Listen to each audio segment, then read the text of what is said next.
Assalamualaikum warahmatullahi wabarakatuh. Bagaimana kabarnya anak-anak kelas 11 IPA? Semoga kalian semua selalu sehat dan dalam lindungan Allah. Sebelum kita mulai pembelajaran hari ini, mari kita buka dengan bacaan basmalah terlebih dahulu. Bismillahirrahmanirrahim. Semoga apa yang akan kita pelajari hari ini dapat bermanfaat untuk kita semua. Amin. Hari ini kita akan membahas mengenai latar belakang Sumpah Pemuda. Jadi ada 3 poin yang menjadi latar belakang Sumpah Pemuda. Yang pertama yaitu politik etis, pers yang maju, dan bangkitnya nasionalisme. Latar belakang yang pertama yaitu politik etis atau yang dikenal dengan politik balas budi kepada Indonesia. Jadi pada akhir abad ke-19, para golongan sosialisme Belanda itu meminta agar Belanda menerapkan politik etis. Kenapa? Karena bangsa Indonesia itu kan telah membantu dalam mengatasi berbagai kesulitan ekonomi Belanda. Jadi Belanda itu berhutang budi kepada Indonesia. Otomatis sudah saatnya bangsa Belanda itu berbalas budi kepada Indonesia. Politik etis itu sendiri dicetuskan oleh Van Deventer. Jadi ada 3 bidang yang diperhatikan dalam politik etis, yaitu edukasi, irigasi, dan transmigrasi. Di bidang edukasi itu sendiri, Belanda mendirikan berbagai jenis sekolah dari tingkat dasar hingga jenjang pendidikan tinggi. Kemudian kalau di bidang irigasi, yaitu pembangunan saluran irigasi yang diperlukan bagi sarana pengairan, teknik sawah, dan perkebunan. Terus kalau di bidang migrasi, yaitu pemindahan penduduk dari daerah padat ke daerah yang memiliki kemungkinan untuk dikembangkan. Tapi dalam pelaksanaannya, praktek politik etis itu hanya untuk kepentingan Belanda saja. Misalnya nih, kalau pendidikan, itu ternyata hanya untuk memenuhi kebutuhan pegawai rendahan. Kemudian irigasi, itu hanya digunakan untuk perkebunan milik swasta. Kemudian kalau transmigrasi, itu tujuan utamanya hanya membuka area perkebunan baru bagi perusahaan swasta. Tetapi dalam prosesnya, politik etis itu juga memiliki manfaat bagi bangsa Indonesia. Salah satunya yaitu timbul golongan terpelajar yang mulai tumbuh kesadaran kebangsaannya.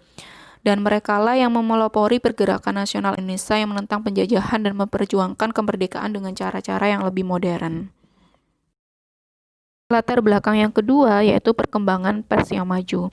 Jadi ada beberapa surat kabar yang boleh terbit baik itu berbahasa Belanda maupun berbahasa Jawa dan Melayu. Contohnya seperti yang ada pada layar ya. Sebenarnya surat kabar itu digunakan untuk membangkitkan semangat nasionalisme bangsa Indonesia. Terus pertumbuhan dan perkembangan pers itu juga sejalan dengan pertumbuhan pergerakan nasional. Latar belakang yang terakhir yaitu bangkitnya nasionalisme. Munculnya nasionalisme itu sendiri di Indonesia itu dipengaruhi oleh berbagai faktor ya. Ada faktor internal dan juga faktor eksternal. Untuk faktor internal salah satunya yaitu adanya perlakuan semena-mena dari bangsa penjajah sehingga menimbulkan bangsa Indonesia itu mengalami kesengsaraan dan penderitaan. Hal ini akhirnya apa? Menimbulkan yang namanya perasaan senasib seperjuangan untuk bersatu melawan para penjajah. Terus adanya kenangan kejayaan pada masa lalu, khususnya pada masa kerajaan Majapahit, Sriwijaya, dan kerajaan-kerajaan besar pada masa Islam. Kita ketahui pada masa Majapahit, mereka itu kan mampu menguasai seluruh wilayah Nusantara. Kemudian pada masa Sriwijaya itu juga mampu menguasai di sektor maritimnya. Jadi rakyat Indonesia itu teringat akan kenangan kejayaan pada masa lampau. Jadi itulah yang mendorong semangat untuk melepaskan diri dari belenggu penjajahan. Kemudian faktor internal yang terakhir yaitu adanya kaum terpelajar atau golongan intelektual akibat adanya politik etis Van Deventer. Lah, golongan terpelajar itu menyadari akan nasib bangsanya. Sehingga terbentuklah yang namanya kepribadian, kemudian pola pikir dan etos juang tinggi yaitu untuk membebaskan diri dari penjajahan. Jadi para pelajar itu menjadi penggerak dan juga pemimpin munculnya organisasi pergerakan nasional yang selanjutnya itu berjuang untuk melawan penjajahan. Selain faktor internal, ada juga faktor eksternal yang menyebabkan tumbuhnya nasionalisme bangsa Indonesia. Yang pertama yaitu masuknya ideologi-ideologi baru seperti demokrasi, liberalisme, dan juga komunisme.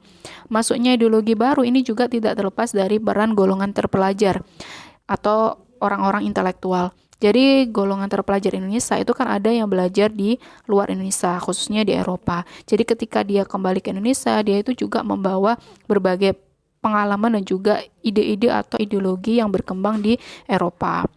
Kemudian yang kedua yaitu lahirnya nasionalisme di Asia Afrika. Itu juga memberikan inspirasi bagi kaum terpelajar di Indonesia bahwa imperialisme itu harus dilawan melalui organisasi yang modern.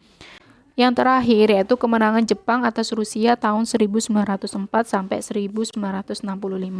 Itu juga menyadarkan bahwa bangsa Asia khususnya Indonesia itu punya kekuatan atau kemampuan untuk melawan bangsa Eropa. Ibaratnya Jepang aja mampu melawan Eropa, masa Indonesia nggak mampu untuk melawan Eropa. Jadi itu. Dengan berkembangnya nasionalisme di Indonesia, otomatis lahirlah yang namanya Organisasi Pergerakan Nasional sebagai wadah atau sarana untuk memperjuangkan kemerdekaan bangsa Indonesia. Ada Budi Utomo, kemudian Sarekat Islam, Indische Partis, Perhimpunan Indonesia, PKI, dan yang lain.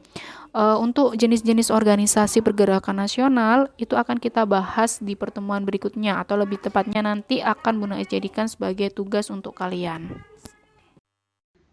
Ya, itu tadi materi yang Bunda sampaikan hari ini. Sampai ketemu minggu depan.